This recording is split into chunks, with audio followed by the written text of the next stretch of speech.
திரு அவையிலே அடையாளங்கள் இல்லாத விழாக்கள் இல்லை. கிறிஸ்து பிறப்பு பெருவிழாவில் காணப்படுகின்ற அடையாளங்களில் ஒன்று கிறிஸ்மஸ் குடில்.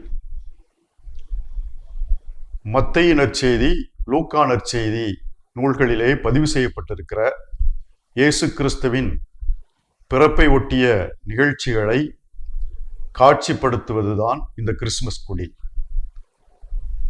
புனித பிரான்சிஸ் அசிசியார் 1223ஆம் ஆண்டிலே இத்தாலி நாட்டில் இருக்கக்கூடிய கிரேசியா என்ற இடத்தில் இருந்த குகையிலே உயிருள்ள விலங்கினங்களையும் உயிருள்ள மனிதர்களையும் கொண்டு அற்புதமான அழகிய முதல் குடிலை அமைத்தார். காலப்போக்கிலே ஐரோப்பிய நாடுகளிலும் மற்ற நாடுகளிலும் சிறுபங்களை வைத்து கிறிஸ்மஸ் குடிலை அமைத்தார்கள். தொடக்க காலத்திலே எளிமையாக தோற்றமளித்த கிறிஸ்மஸ் குடில் அண்மை காலங்களிலே ஆடம்பரமான தோற்றத்தை கொண்டிருப்பதை நாம் அனைவருமே அறிவோம். இந்த ஆடம்பர தோற்றம் கிறிஸ்மஸ் குடிலினுடைய அர்த்தத்தை இழந்து நிற்கிறதோ என்று எண்ண தோன்றுகிறது.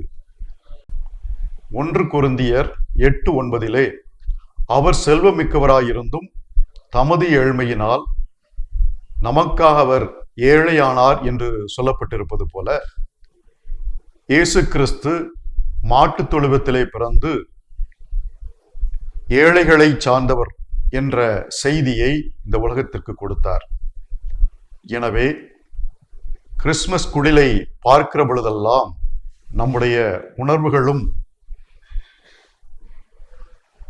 ஏழைகளை சார்ந்திருக்க வேண்டும், எளிமையான பண்பை அணிகலனாக கொண்டிருக்க வேண்டும், நம்முடைய இதயத்தை எளிய பண்பினால் குடிலாக மாற்றிக்கொண்டு இயேசுவினுடைய இருப்பிடமாக இதயங்களை மாற்ற வேண்டும் என்ற செய்தியை கிறிஸ்மஸ் குடிலிலிருந்து நாம் பெற்றுக்கொள்வோம்.